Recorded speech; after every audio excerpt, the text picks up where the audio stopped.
Most people think manifestation is about repeating words, but you're actually fighting against your own physics. Affirmations are too slow for the modern age. Instead, you need to use the law of visual resonance. By aligning specific geometric optical anchors with your internal vibration, you can literally force reality to mirror your highest desires. Let me say that again, because I need you to feel the weight of it before we go any further. You are fighting against your own physics. Every morning, millions of people wake up and speak their affirmations into the mirror. I am wealthy, I'm abundant, I am successful. They say it with conviction. They say it with emotion. They journal it, they record it, they loop it through headphones while they sleep. And then 6 months later, 12 months later, they look around and wonder why the world hasn't moved. Here's what nobody in the self-development space is willing to say plainly. The problem isn't your effort. The problem isn't your faith. The problem is the tool. The spoken affirmation is a blunt instrument being used for precision surgery. And the reason it's blunt, the reason it consistently underperforms, is because of a structure inside your brain called the analytical filter.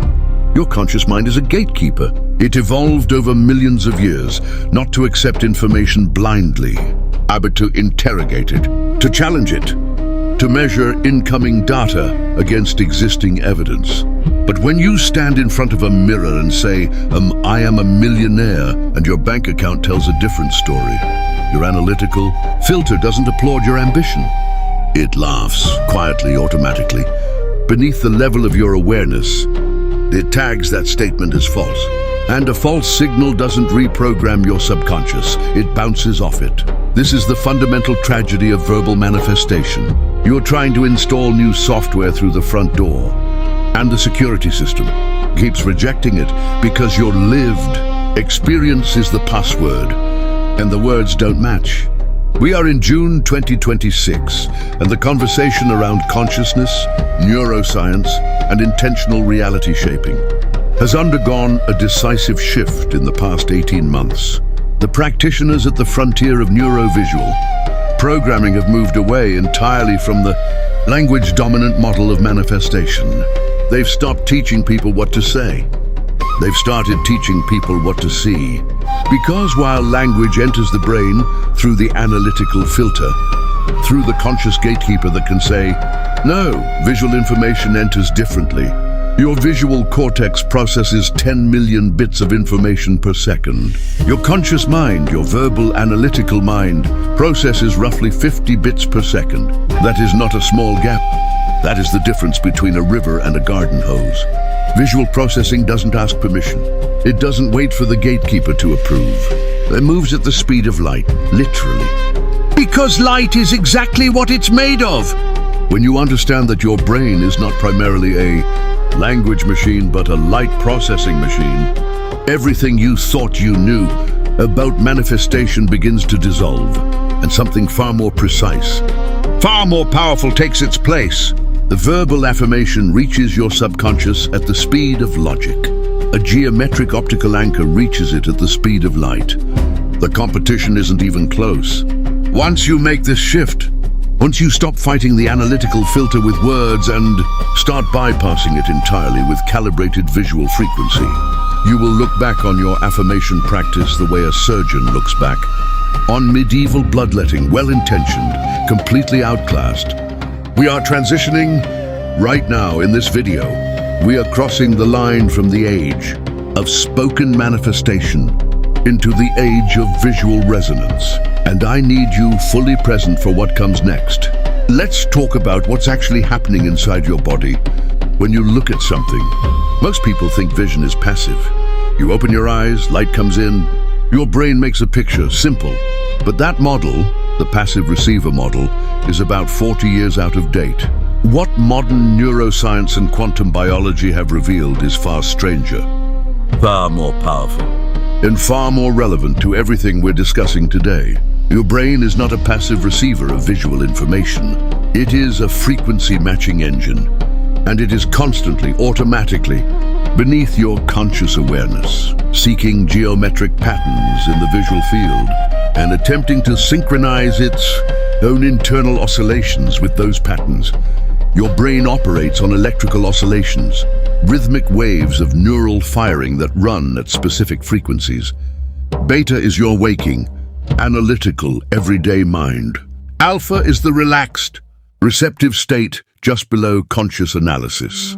Theta is the deep creative and intuitive frequency, the space where your subconscious is most open to new programming. Gamma is the peak state, high coherence, heightened awareness, moments of profound clarity and insight.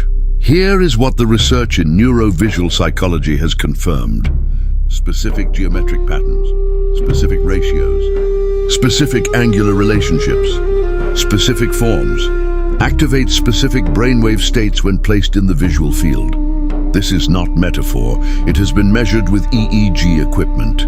The equilateral triangle, when viewed with soft focus, consistently drives a shift toward alpha.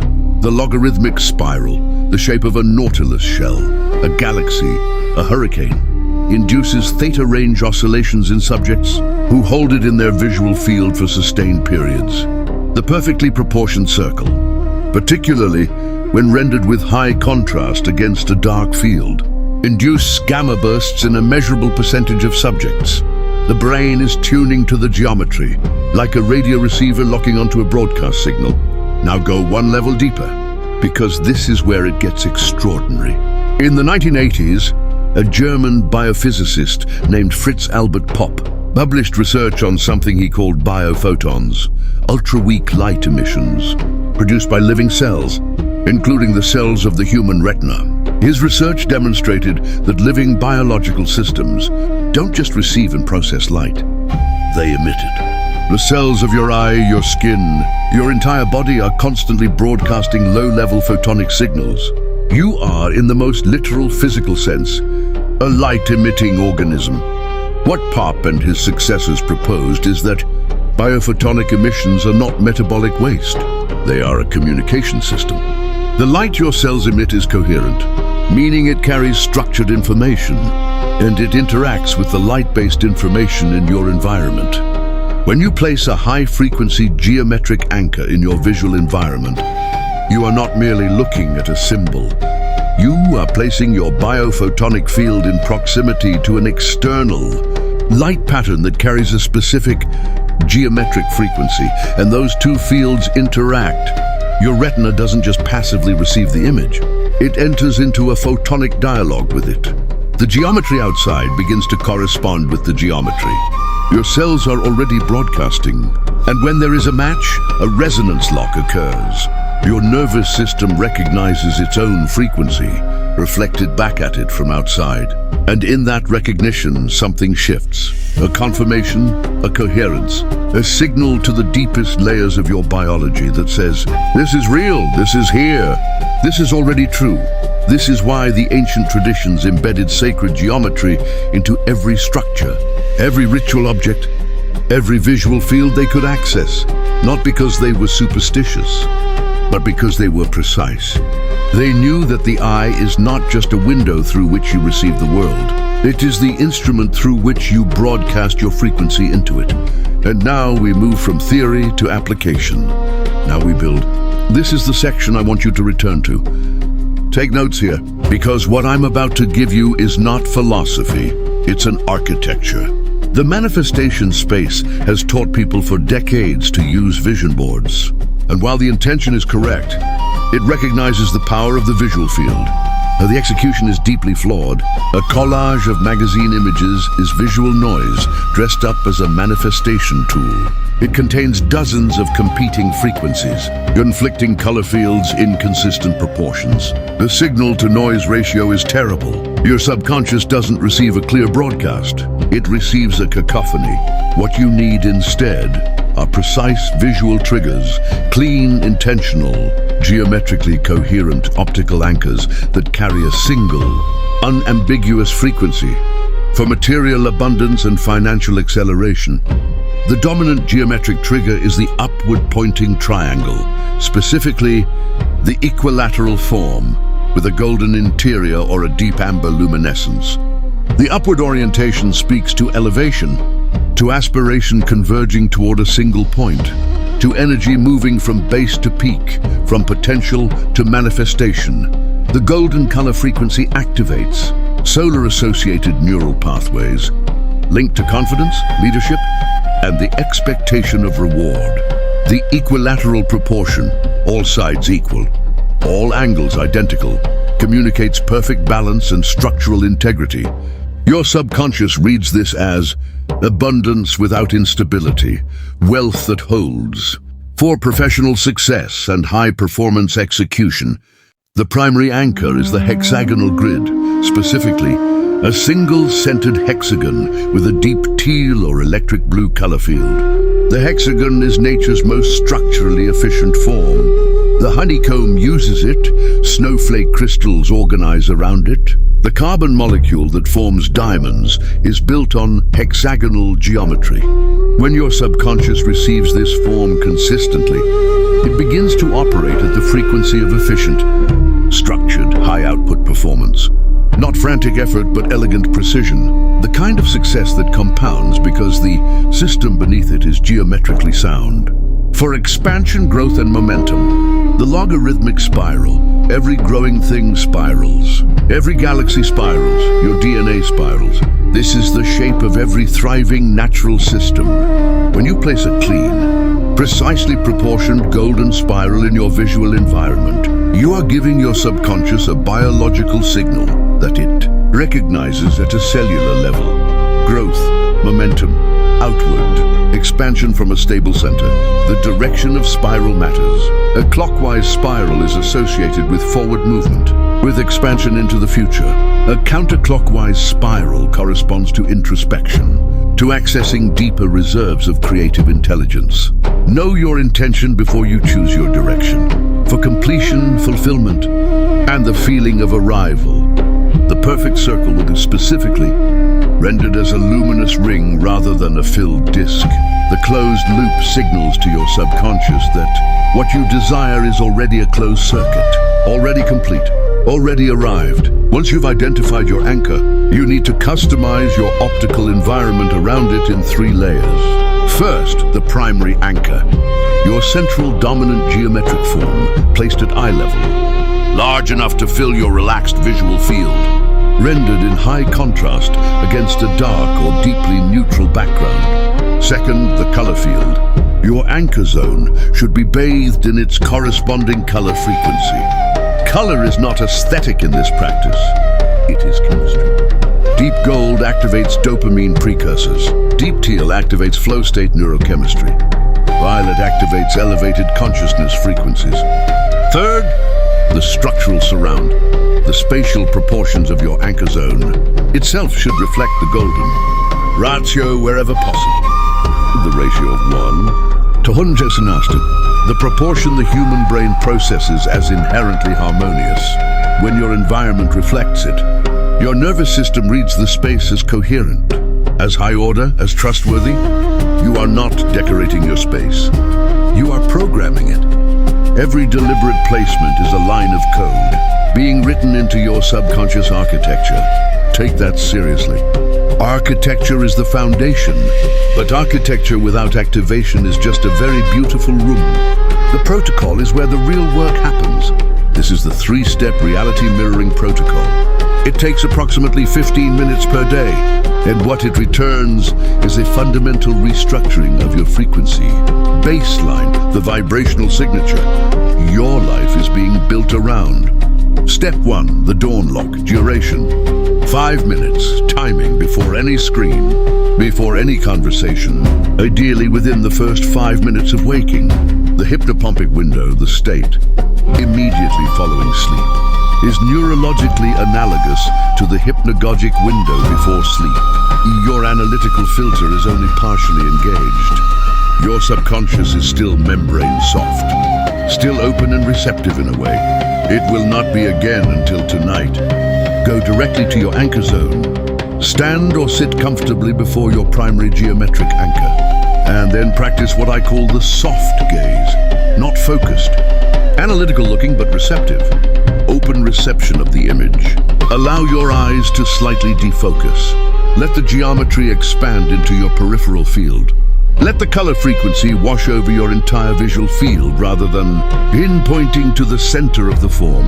As you hold the soft gaze, bring your attention to your physical center, your sternum, your diaphragm, and consciously cultivate the emotional frequency of certainty, not hope, not desire, not excitement, certainty, the quiet, deep, unshakable knowing of someone who has already arrived. You are not pretending, you are tuning. The way a musician tunes an instrument before a performance, ensuring the instrument is calibrated to produce the right frequencies when called upon. After 5 minutes, your nervous system has been locked onto the frequency of your anchor. Step 2, focal point manipulation. Duration 3 to 5 minutes each. Timing 2 to 3 times throughout the day, ideally at transitional moments, before a major meeting, before a creative session, at midday when energy typically dips. While the dawn lock is receptive, soft, open, receiving, the focal point manipulation sessions are active. Here you engage your anchor with deliberate, focused attention. You are sharpening your gaze to a single point within the geometric form. Choose one focal point within your anchor, the apex of the triangle, the center of the spiral, the innermost ring of the circle, and hold your gaze there with complete, intense precision. You are drilling your attention into that single geometric point. Sustained focal attention on a single geometric point drives the brain into a state of high coherence, a synchronization between left and right hemispheres that neuroscientists associate with peak creative and intuitive performance. In coherent states, the analytical filter weakens, not because you've bypassed it with tricks, but because you've unified the brain beneath it. The gatekeeper doesn't just filter information, it argues between hemispheres. Coherence ends that argument. During the focal point hold, speak nothing internally. No narration, no affirmations, no analysis. Simply be the point of attention that is looking at the point of geometry. This is the moment of mirror activation. Hold for 3 to 5 minutes. Close your eyes. Hold the after image of the geometric form in your visual field for 30 seconds. Lyotines to Simon. Then return to your day. Step 3, the pre-sleep installation. Duration 5 minutes. Timing. The last conscious act before sleep. The hypnagogic state. The drift between waking and sleep is the most permeable moment in your consciousness, bar none. The analytical gatekeeper is offline. Beta activity has collapsed to near zero. Theta is dominant and deepening toward delta. In this state, there is no filter between what you place in your mind and what gets installed in your subconscious. Direct access, zero resistance. Bring your primary geometric anchor gently into your mind's eye. Don't force the image with effort. Call it softly, the way you call a memory rather than construct a diagram. Let it float in the visual field of your imagination. Luminous, clean, precisely proportioned. And as you drift towards sleep, hold the felt sense of your anchor alongside the emotional frequency of certainty. Let the geometry be the last thing your visual cortex carries into sleep. What follows, across 6, 7, 8 hours of sleep, is deep subconscious processing anchored to that frequency. You are telling your subconscious, this is the frequency to build around tonight. This is the template for tomorrow's reality. Do this every single night for 30 consecutive days, and your baseline vibration will have shifted in ways that people around you will feel before you can even articulate. The protocol is in place, the architecture is built, the daily practice is running. Now we need to talk about results, how to read them, how to troubleshoot when they don't arrive, and how to take this entire system to a permanently automated state. Here's what a successful frequency match feels like in your body. Because this isn't vague or metaphysical. There are specific, identifiable physiological signals that tell you the resonance is working. The first is what practitioners call the coherence pulse, a spontaneous sense of expansion in the chest during your anchor sessions. Not a racing heart, not excitement, a widening, a feeling of increased spaciousness, as if something is opening. This is your heart rate variability increasing. a measurable physiological state associated with reduced stress response and what HeartMath Institute researchers identify as heart coherence, the state in which the heart's electromagnetic field synchronizes with the brain's. When you feel the coherence pulse, you are not imagining it. Your body is entering resonance. The second feedback signal is the quality of your peripheral awareness. Colors seem slightly more vivid. Spatial relationships seem more precise. You notice geometric patterns in natural and architectural environments that you previously walked past. This is your visual cortex rewiring toward geometric reception. It is a direct biological consequence of consistent optical anchor practice. The third, and this is the one that confirms the mirror effect is truly activating, is what I call synchronistic acceleration. The rate at which meaningful coincidences occur in your life increases measurably. You think of a person and they call. An opportunity surfaces that precisely matches the specific texture of your desired reality. Resources arrive that you didn't pursue. These are not magical. They are the consequence of a nervous system that has recalibrated its predictive model. When you begin noticing these three signals, the coherence pulse, the heightened geometric awareness, the synchronistic acceleration, you are in confirmation. The mirror is active. But what if you're not seeing those signals? What if you're 3 weeks in and the practice feels flat, mechanical, effortful, unresponsive? This happens. And it almost always traces back to one of 4 specific misalignments. The first is color dissonance in your anchor zone. If your primary geometric anchor is surrounded by colors in frequency opposition, the competing color frequencies are creating noise that cancels your anchor signal. Audit your anchor zone. Neutralize competing colors. The second misalignment is scale. If your anchor is too small, if it requires you to look for it rather than simply receive it, its impact on your subconscious is minimal. The subconscious is impressed by what fills the field of vision. Scale your anchor up. Let it be undeniable. The third misalignment is emotional frequency contamination. You are sitting before your anchor with your body in a state of anxiety, of urgency, of desperate wanting. And that emotional frequency is louder than the visual signal. You're trying to install high-frequency geometry plus low-frequency desperation equals a muddled, mixed broadcast. If you arrive at your anchor practice in a state of anxiety, spend 2 minutes in slow diaphragmatic breathing before you begin. Lower your cortisol. Open the coherence window, then engage the anchor. The fourth misalignment is anchor fatigue. The novelty response in your visual cortex has fully habituated. If your practice feels mechanical rather than alive, introduce a small variation, a slight change in color saturation, a different rendering of the same geometric form. You are not changing your frequency. You are refreshing your visual cortex's engagement with it. The final stage, the stage that transforms this from a practice into a permanent state, is automation. You know you've reached automation. When the 3-step protocol is no longer an effort, you make but a structure your life has assumed. When your morning anchor session feels as natural and non-negotiable as washing your face. When your focal point sessions happen instinctively. When your pre-sleep installation is simply what happens as you close your eyes. This typically consolidates around the 60 to 90-day mark. Your nervous system has internalized the pattern. Your predictive model has been fundamentally rewritten, and the external world has begun, measurably, undeniably, to reorganize itself around the frequency you are now permanently broadcasting.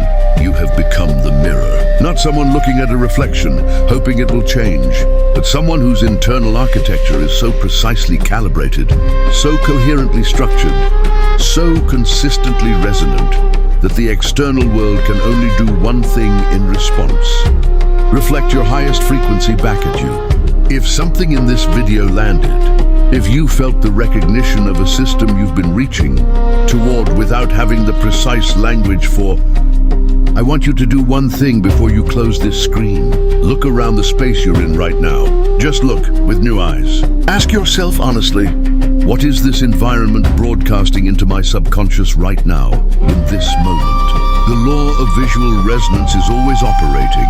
The mirror is always on. The only question is whether you are engineering what it reflects or leaving that to chance. Choose to engineer it? Start tonight. Start with one anchor, one zone, one 5-minute pre-sleep installation.